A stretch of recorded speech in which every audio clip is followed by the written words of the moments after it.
Today's gospel calls us to be salt and light to the world. Today we see salt as something that ought to be used in moderation, especially for those with high blood pressure. My father was an MD, and although he's been dead for 30 plus years, one thing I can still hear him saying: taste your food before you salt it. Salt in the time of Christ was vital to one's existence. In the days before refrigeration, salt was essential. It changed what it touched.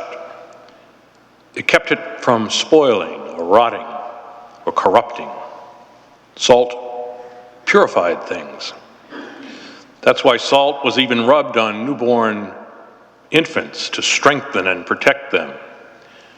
And those of us who were baptized before 1970 had salt placed on our tongue during the ceremony as a sign of purification and protection. Light was also important in the time of Christ. It wasn't taken for granted as we do today, only to miss it so drastically when a storm takes it away. Light was usually found in a small oil lamp with a wick. One light for an entire room. A little smoky, perhaps, but nevertheless vital for movement in the dark. It was set on a lampstand for all to see. This is all part of the Sermon on the Mount, and the danger is to leave the Sermon on the Mount as a moment of history instead of a challenge for the present.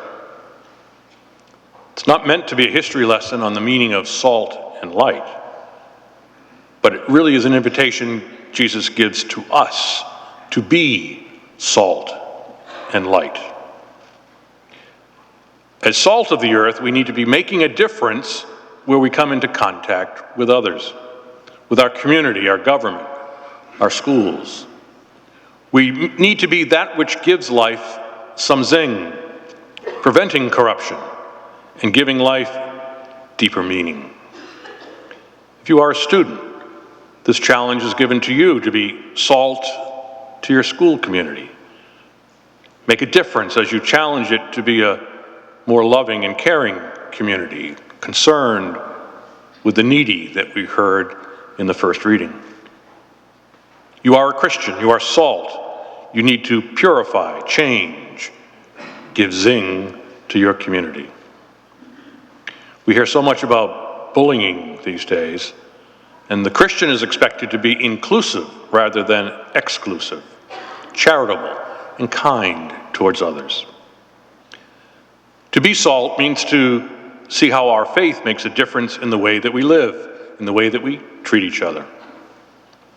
Are we not all called to be light, lifted high, not drawing attention to ourselves, but enabling other things to be seen more clearly? In your business or profession, should you not be the one helping others to see what is ethical, what is fair, what is just? Are you not supposed to be caring for your fellow workers, conscious of their needs and responsive to the best of your ability? It's not literally salt and light that are at the heart of Jesus' message today. They are but tools he used to teach his disciples, and now us, how we need to live if we are to be his disciples.